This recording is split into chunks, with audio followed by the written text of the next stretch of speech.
Welcome to Verde's Folding Chair, a podcast about making space at the table for Black, women, independent writers, and marginalized people. Verde Chair is about making space for our voices, existence, and lived experiences. Zora Neale Hurston said, "If you're silent about your pain, they'll kill you and say you enjoyed it." This podcast is the opposite of being silent. Come on and bring your folding chairs and pull up at the table. I promise to make space for you, Rainbow Peeps Friends. The first segment of Verde's Folding Chair will always and forever be dedicated to the Black woman, by a Black woman, but intended for everyone. Why? The most disrespected person in America is the Black woman. The most unprotected person in America is the Black woman. The most neglected person in America is the Black woman. Malcolm X. Black women are a reflection of God. Black women are beautiful. Black women are talented. Black women are creative. Black women are determined. Black women are powerful and dangerous. Black women deserve better. Rainbow Peeps and Friends, today it is my absolute pleasure to welcome and make space at the table for author L.M Bennett. Author of over 10 books of fiction, short stories, and novellas, including appearing in the literary journal Midnight Indigo and the anthology Women Under Scrutiny. Bennett's podcast, Cherry Hibiscus Tea, has her guests spilling all the juicy details while she listens at the window like Rose from 227. Fiance and cat mom to Queen Bootsy Collins and Nipsey Treverius Hussle, Esquire. Their latest book, Bespoke, is now available on Amazon. Welcome to the table, L.M Bennett. Thank you for taking the time to be here with me today. I am so excited to have you. How are you doing? I'm doing well. Thank you so much for the invite. I love how you put in my cat's middle names in there too, because Black cats all have middle names. All of them do. Yeah, when I was like, is that Treverius? I Nipsey know him. Treverius Hussle, and Bootsy's middle name is Beyonce because she's a diva. You know what? I would have put that in there too if I had known. Cute cat too. Thank you. All right, so let's jump right into the deep end, shall we? Okay. What does it mean to be your mother's child?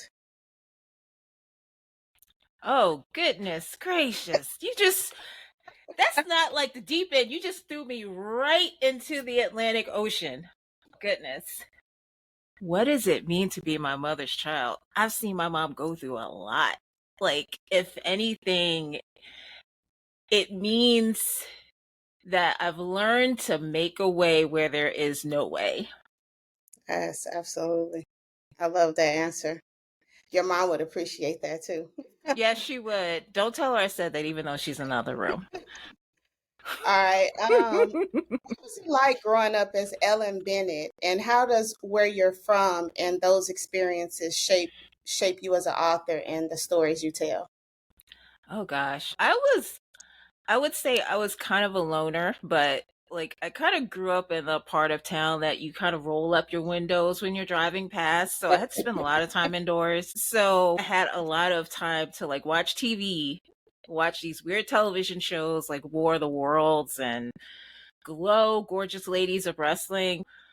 I Oh had a wow. lot of time to imagine and make up like my own stories about stuff. Um Nah.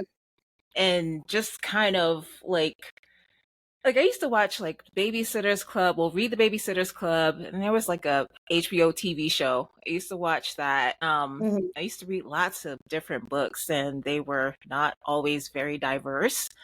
So Yeah. like I would put myself in there, Mhm. self Yeah. insert. That's how a lot of people learn how to write. They call that Mary Sue these days.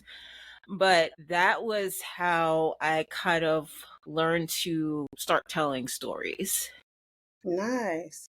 Yeah, I can definitely relate to growing up in the part of town where you gotta, you know, you really can't let your kids outside without, necessarily watching to make sure like somebody's in the neighborhood watching out for them or something like that, or either you're out there. Do you think it's important for Black queer writers to have Black editors or Black queer editors to edit their stories? Why or why not? Yes. Oh my gosh. It is so important. Especially if your characters, and I'm probably going to use a non-PC word, but I'm going to use it anyway, especially if your characters use blackisms, or if your characters use, Autism is, I don't know if that's non-PC.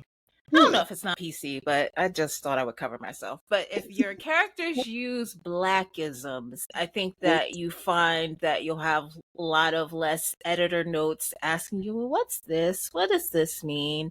Or maybe you could have said this a little bit differently. No, I said what I said. So Yeah, it's crucial that you have someone who understands what it is that you are trying to say, keeping it in your voice so that it doesn't dilute your voice, or it doesn't dilute your characters into absolutely. something that doesn't really sound like it's on the mark. Not that there's any particular standard to uphold, but you want to make sure The that case is there. that you want to make sure that these characters that you take so much care in crafting come off the way that they should come off. Absolutely. I agree. Do you have a black editor or a black queer editor? I'm looking at one right now, to be honest, because I have a book that I'm writing. I don't want to give away spoilers, but there is a very particular plot point, and I kind of want to see how it lands with a black editor to see Mm-hmm. if she picks up what it is that I'm trying to get across. Because I have characters that are involved in the world of Formula One racing, which Mm-hmm. is it's something that it's unheard of. Like they even have like the Formula One Academy, where they have the young female racers. Mm-hmm. A lot of them are still white, and Yeah. you have like the only Formula One racer in history who's black is Lewis Hamilton. So this is like uncharted territory. Um, Okay. I don't know very s- much about that, but I'm looking I've for it. become obsessed like over the past couple of months. It's very embarrassing. I love that you go into deep dives when you're writing your stories, like you did with Corked. Yeah, every story, like I was reading something, or I was looking at something in which I think it was Quinta was talking about how she was ready to stop mining her life and going into like different experiences, things that she hadn't seen and experienced before. And I kind of took that to heart. I was like, that actually sounds like a good idea. So I was like, instead of mining things from my life, my experiences, I want to start to explore things that I know nothing about. Because Mm-hmm. sometimes, I mean, I'm a bit of a research geek, so like researching things is half the fun. Like with Yeah. Bespoke, I had to research tailoring. With Quarked, I had to research what it's like to taste these different wine notes, what sommeliers do at the table, like how everything works. Like I've done MMA stuff too, so I had to research like holds and punches and how Muay Thai fighters stand as opposed to how Brazilian Jiu-Jitsu fighters stand. And with this new one, had to just plunge into the world of Formula One racing. And I've also had to, even though I used to play poker 20 years ago, I forgot like all the rules. So I had to look into that. Like I like doing all of that stuff.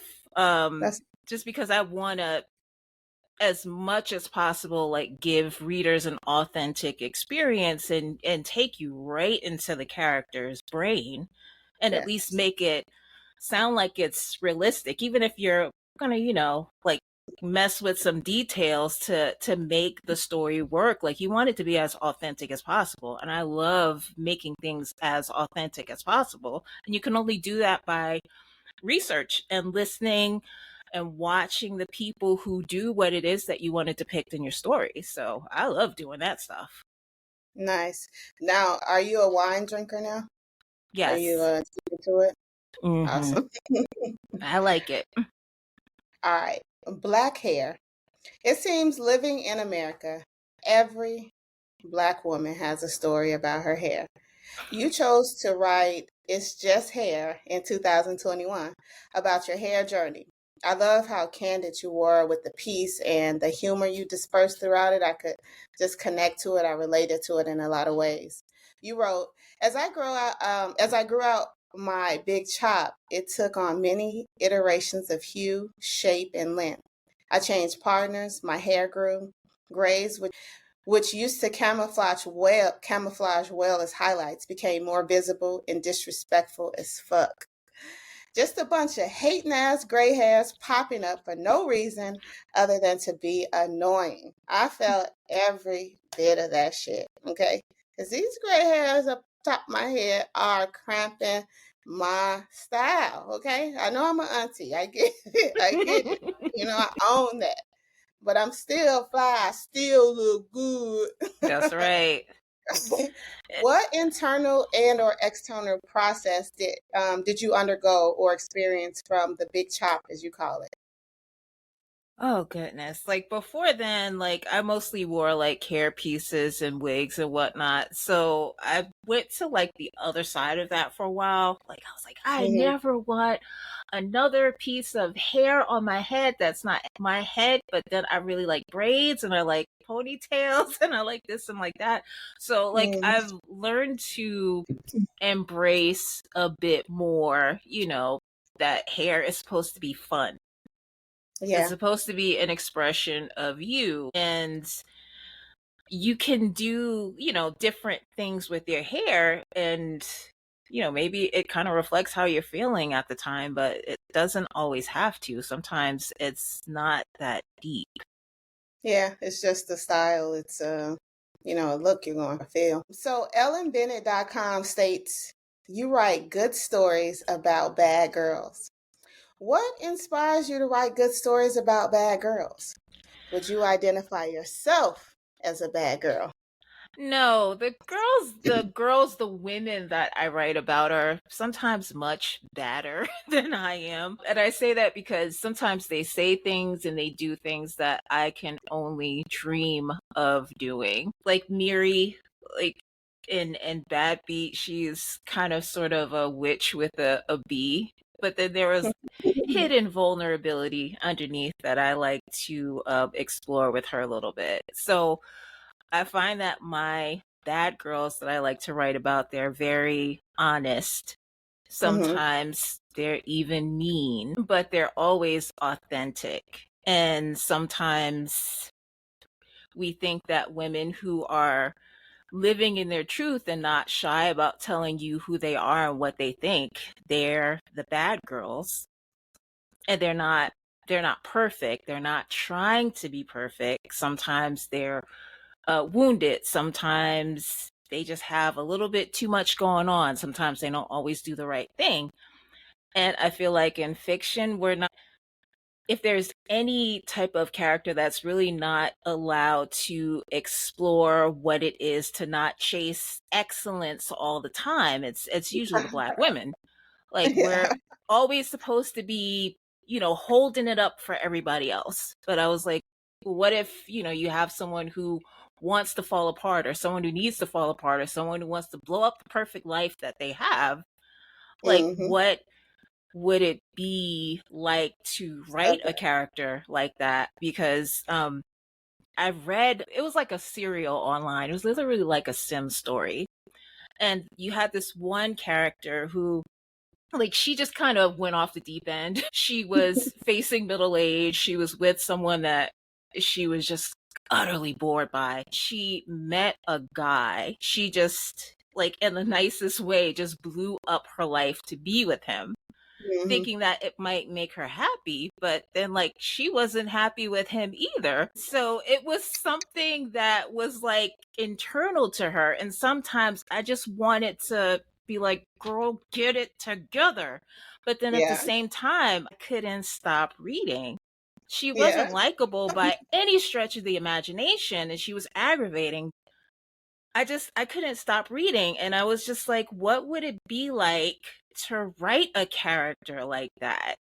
Mm-hmm. And so that's something that I give myself a little bit more freedom to explore, to write characters that are like that and to let them be Black women who are always driven to be the opposite of that. Hmm. Awesome. Thank you for that. You said you saw yourself completely laid bare in the pages of Roxane Gay's Hunger. Oh boy. That's a strong and powerful description.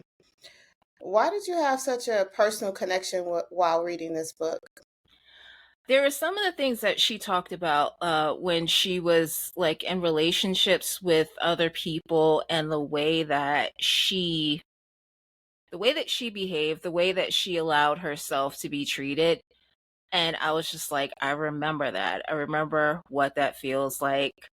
I remember that person. Even though she's talking about herself, I'm like, I remember that. And there were just so many different parallels that I felt like I was meeting a version of myself all over again. I was just like, man, that it really struck me. Like there's this one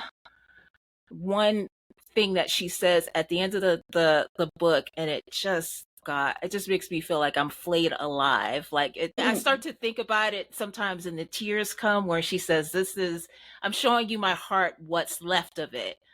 And I'm like, that hit me right there. And she's just amazing. She But is. she's, again, like reading her struggles, even though we did not experience the same thing. I did not experience what she went through, but I could just see a lot of the same things, a lot of the parallels, a lot of those repressed, ugly feelings that she just kind of laid bare in that book. And I just thought it was so powerful. Yeah. It's always amazing when authors open themselves up, you know. A lot of people can connect with stories in that way. It makes them way more powerful. What practices do you participate in to continuously sharpen your skills as a writer? Maybe this is not like popular or anything, but I take craft classes. Mm-hmm. I take a lot So of do craft classes, and I read books, like not just like stuff on marketing, but like basic level stuff, like how to like write sentences at that level, how to craft characters at that level, how to show what a character is thinking or feeling like without saying it, how people who are attracted to each other behave on the pages. And I do all of those things, and sometimes I'll hear or see something and I'll just be like, oh, that is great, and then I'll just start writing it. I took like, I think probably the most impactful class I ever took was like how to write deep point of view.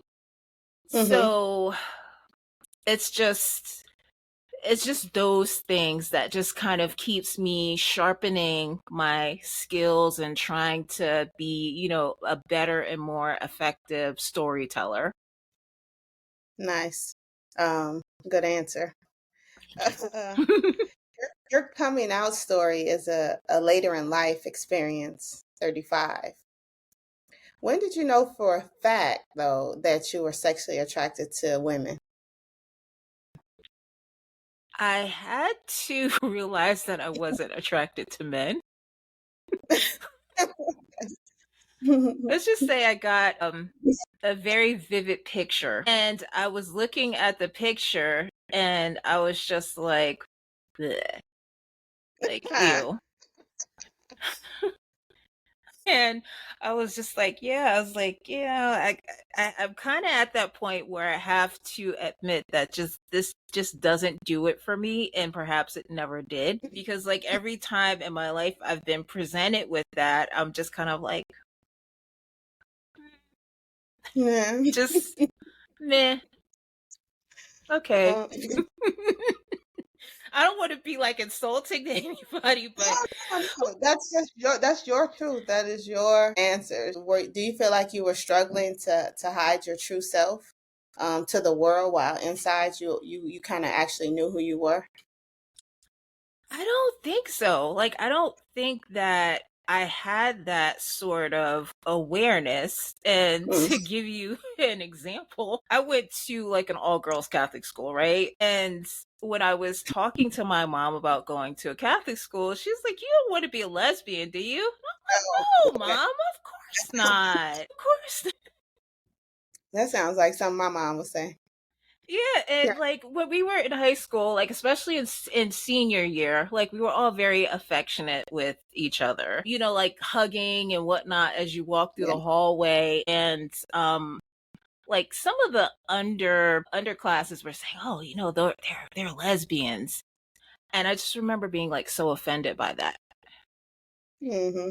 Yeah. And it wasn't until like much later on, like even like when we went this one time we were visiting colleges, like we saw these two girls kissing and we were all like, "Oh." But like the funny thing was is that I think the out of the three other girls that I was with, and we were all going, "Ooh," like two of them also turned out to date girls at some point in their life. So, Yeah. maybe there was something there that I was trying to repress, but I don't think that I had that kind of awareness to be like, I'm gay and I'm hiding it. I was more or less like, well, I mean, I don't want anyone to think that I'm gay, but at the same time, I'm just not thinking that I have something to hide. I'm just thinking I don't want anybody to think that I'm gay. Hmm. And it wasn't until like later on that like I was watching different TV shows and reading fan fiction and whatnot, and like becoming more comfortable with what it would be like to be a queer person and Hmm. seeing things that were tantalizing to me. Like, think of this one scene I was watching Roswell, and the girls looked like they were about to kiss, and I was like, all up in the camera, like, wow. So then I think there was when I started to become a little bit more comfortable with it, like in my maybe early 20s, and be like, okay, maybe there is something to this to think about and to explore. Okay. Um, as a middle school educator, I see a lot of young people struggling with their sexuality and being true to who they are out of fear of family and friends and social rejections. Some to the point of self-harm and or running away. What insights and or advice would you like to share with young people on grappling with their sexuality and identity? Oh man, that is a very very good question. The only thing that I can think of is that if you feel like you're alone in this, you may not be. And there may be way, way, way more people than you know of who are also grappling with the same thing. Could be Mm, the kid that's sitting next to you is going through the same thing. So as much as you can build a love that. community of people that you can trust and that you can talk to that feels safe to you. I like that. Thank you for that. Thank you. Um, I don't know if you remember this, but you made a post on IG back in 2020 about P Valley. You put me on the P Valley. Okay. So thank you, thank you. That's such a good Um, show. oh man. Look, what was your favorite part about the show? And do you know if it's coming back? Because you know they like to cancel our shit. Like, is it over? Because I haven't heard I think it's anything. coming back. I didn't really watch the second season, but my fiance just like burned through all of the episodes, so I kind of sort of know what was happening. Because Mhm. as I'm sitting here sometimes at my computer writing, like I'll be listening, and I'm like, "That Yeah. sounds interesting. Like, what's that? Who's that character? What did that character do?" But what I like about it is just so authentically black.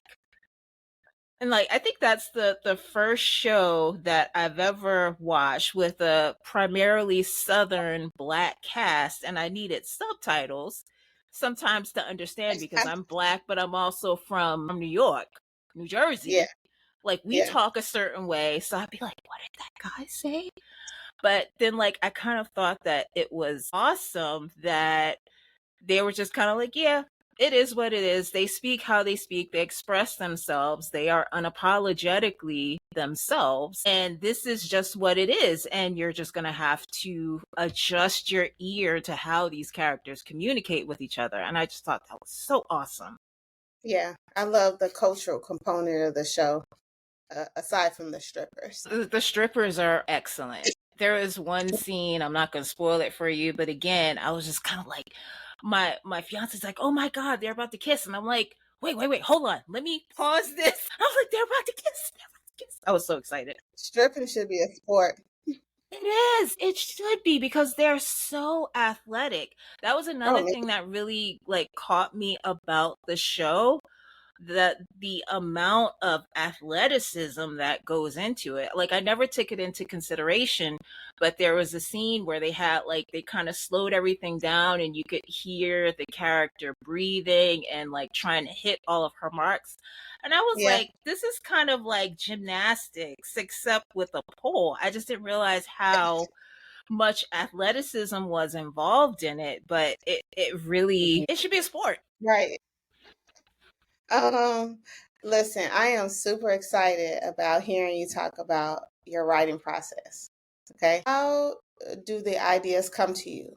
When they come to you, what is the first thing that you do? And what is the process of completing the story like for you? I'm all ears. I'm in. All right, well, I tend to write like romance these days. I'm like, admittedly, not the biggest romance type of person. I'm not like a Hallmark type of person. So my thing is like when I come up with a story, think of the character first that might be having the experience, and then again, because I'm a writer of romance, I just think, what is the most inconvenient thing that could possibly happen to them? And who is the person that could upset their lives in the most significant way? So I kind of take it from there. Like with Bad Beat, I had Jax, and I was just like, well, who could upset Jax?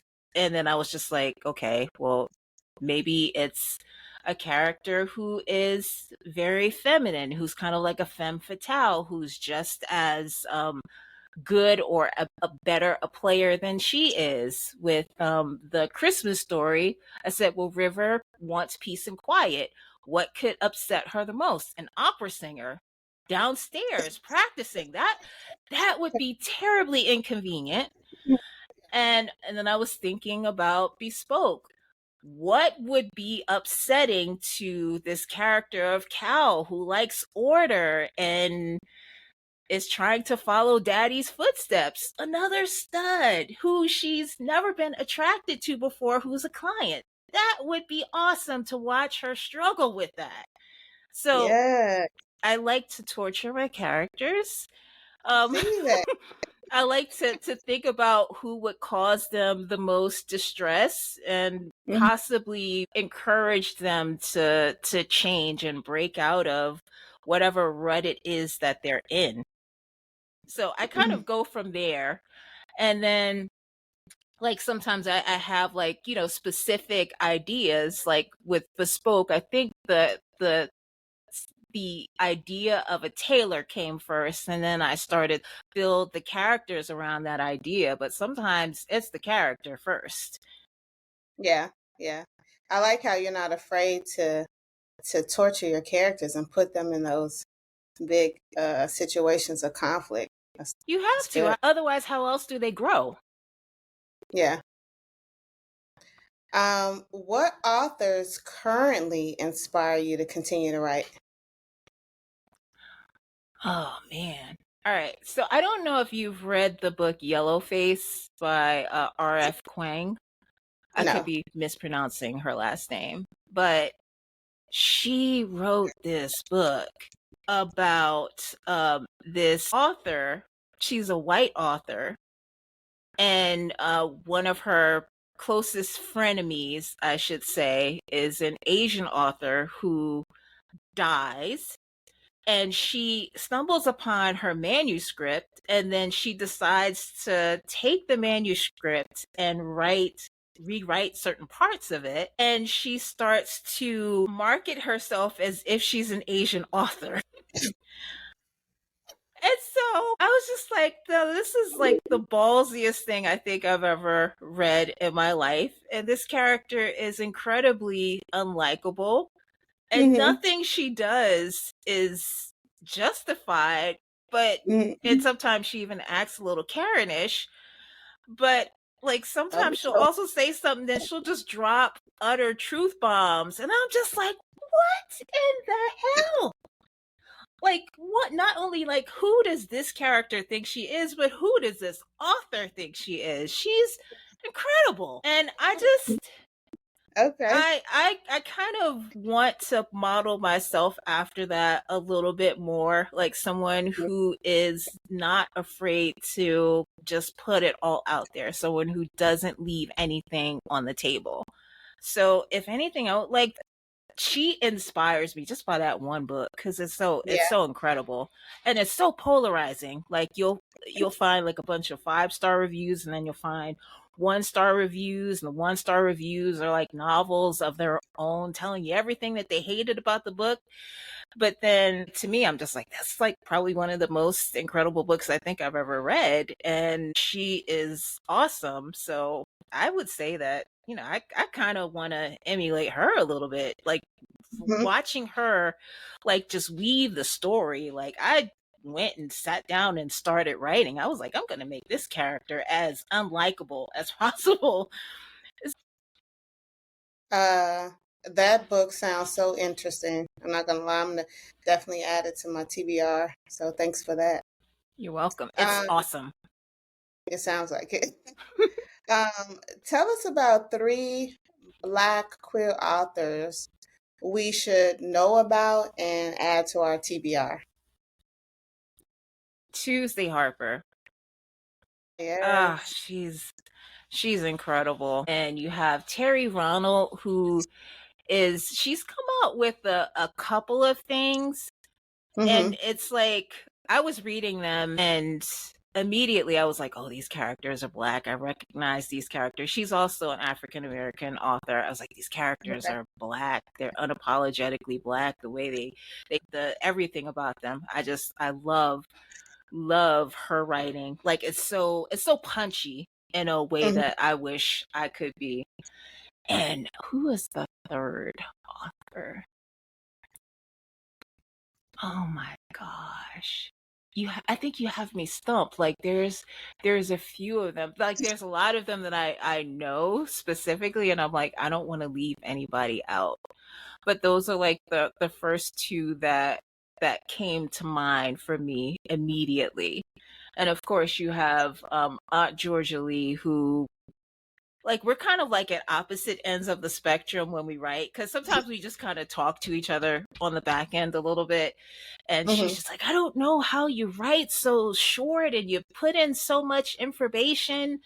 And I'm just like, I mean, sometimes I just don't have a lot to say, especially when I'm writing, but she is one of those writers that she'll just like take you on a trip. Okay. And the way that she has her characters like go through things, the situations that she puts them in, the way that she has them express themselves, it's just incredible. All right, I'm there. I'll have to check out Aunt Georgia Lee. All right, thank you. All right, so tell us about your latest book, Pit Stop. It's coming out in Oh November. goodness. Coming out, Yes. yeah. This is Uh, the proof copy of it. yeah, Hey, yeah. congratulations. Thank you. It's And in editing. Oh boy. I really love enemies to lovers. Sometimes there's just something about it that is just like so raw, and figured that like I wrote people who were truly enemies in Bad Beat, but I felt like I could go deeper than that.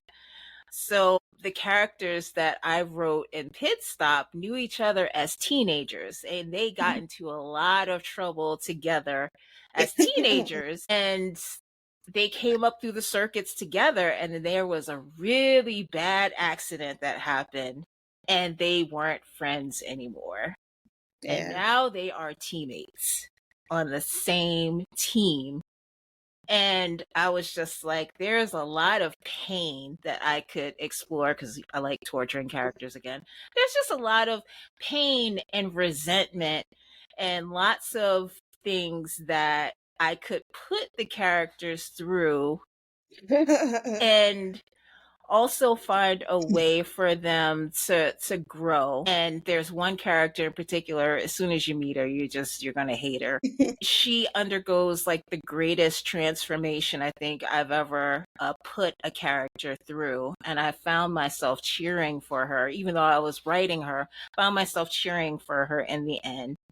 So Oh, what you can expect lots of heavy sexual tension. You can yeah. expect lots of drama, lots of growth, lots of action, just Yeah. lots of racing action on the page. Sounds good. It's just one of those books that I'm very excited about it, and when I tell people about it, even people who don't read romance, they're just like that actually sounds good. So I hope that everybody likes it as much as I do. Yeah. Awesome. You have an upcoming author meet happening next month in August. Yes. You want to tell us about that and invite folks to come out and join you? Yes. I am doing an author panel, Price of Passion with Queer Women of Color, which is a site that everybody should know about. I think that a lot of people, when they talk about queer books in particular, they have a specific type of author and type of reader in mind, but there are a lot of us that exist, and we do write about characters of color, not just Black people. We have Asian people, we have Latin people, we have people who are Latin and Black, and we have all of these different types of diverse female characters. And I'm going to be sitting on a panel, and we're going to be talking about our Black books and our characters, Mhm. and just answering lots of questions and doing like little readings from our different projects that come out. And it's just going to be awesome, and I think everybody should uh, be there. Yeah, And yeah. it's on August 17th. Don't ask me August to tell you 7th. what time it is, but it's on August 17th. Is it virtual or in person or Oh, both? it's virtual. It's virtual. Hey, all right. Yep. You All just right. have Then to register and you'll be. okay, awesome. I will log in. Although I do think I have an event that day, but I might still pop on social support. My next question. It's called Build or Fold. Okay. This is a question I ask every guest on Verde Folding Chair. Like all challenges to tearing down systems of oppression, there are philosophical differences on how we should approach and accomplish this goal. If there's one thing history has shown us, is that there should be many paths to achieving this goal. Because racism and white supremacy in America is systemic and institutionalized. Mm-hmm. It is massive and ever changing. From Diana Nash to Assata Shakur, from Ella Baker to Angela Davis or Malcolm X and Dr. King, Du Bois, Booker, Garvey, they all had the same goal, but they had different paths to achieving it. Like Shirley Chisholm empowered us to do. I'm bringing my folding chair to the table and making space for us. What about you? Are you building your own table or bringing a folding chair, and why? I like to think that I'm building my own table. And that's just because there's a lot of gatekeeping in publishing. Um, we don't just experience it as Black authors. Other queer women of color authors experience the same thing. And sometimes that means that people, in trying to figure out what it is that audiences might like, they tend to go to the same thing and keep going back to the well. to pick the same sort of thing, or if they do select a diverse voice that they want to champion, then sometimes that's the only voice that they choose to champion. And sometimes we have to, instead of asking for space at these tables, we have to build our own damn tables. I love that answer. Yes. So that's what I feel like I'm doing. And I'm also giving space or leaving space for other people to come up and be heard and to speak, because there's so many people out there who are waiting to hear us. So I gotta build that table. And thank you for doing that. It's like how they recycle the same actors and actresses over and over when there's so many talented people out there that are struggling to get in and that they don't even consider, you know. All right, Rainbow Peeps and Friends. All right, so we have reached the conclusion of our time here today. I'm your host, Verde Arzu, sitting down with our special guest, the wildly talented author, L.M Bennett. Be sure to visit lmbennett.com and pre-order Hit Stop. It's out this November. You can keep up with her daily by following on IG and Threads at author L.M Bennett. L.M Bennett, it has been an absolute pleasure having you at the table with me today. I appreciate your time. I've learned so much, and thank you so much. Thank you for having me. I really appreciated that. This was a very fun interview. Good. I'm glad you enjoyed it. Thank you. All right. Thank you. Now, y'all ain't think we was getting up from this table without tapping in today. And guess what? I'm going to keep it short and sweet. You got some homework. Yes, I know. It's summertime and we're all chilling, all right? I am too. I get it. I'm chilling. I'm relaxed. Praise be. But ACLU Cal Action released the State of Black Education 2024 California Report Card, and we need to read it before the upcoming school year starts. We all do, including me. It's been sitting on my desk for a month now, and I'm dreading it, but I can't ignore it anymore. It has to be done. So 70 years after Brown v. Board, how are we doing over here in Cali? Well, the majority of these district leaders, such as superintendents, district personnel, directors, program specialists, principals, vice principals, and teachers are, well, white. So I'm sure our Black students are excelling, okay? But let's just see, okay? To download the report, I want you to go to aclucalaction.org/state -of-black -education-2004 California report card /. I'm being funny. You ain't even got to do all that, okay? You can just Google ACLU Cal Action State of Black Education. The report will come right up, okay? And then we're going to talk about it. We're going to talk about it right here, Verde's folding chair, okay? I don't know when, but we definitely tapping in because teachers are powerful. Rainbow Peeps and Friends, it's time for me to share my positive thought for this episode. Vote. Yes, I actually do mean that, but that is not our positive thought. I just think that going forward from here on out, I'm just going to be shouting out vote because that is the season we're in and it is dire. All right. However, today's quote is brought to us by activist, writer, poet, queer Black woman, Audre Lorde. Lorde said, and the speaking will get easier and easier, and you will find you have fallen in love with your own vision, which you may never have realized you had. And you will lose some friends and lovers and realize you don't miss them. And new ones will find you and cherish you. And at last, you'll know with surprising certainty that only one thing is more frightening than speaking truth, and that is not speaking. Ooh.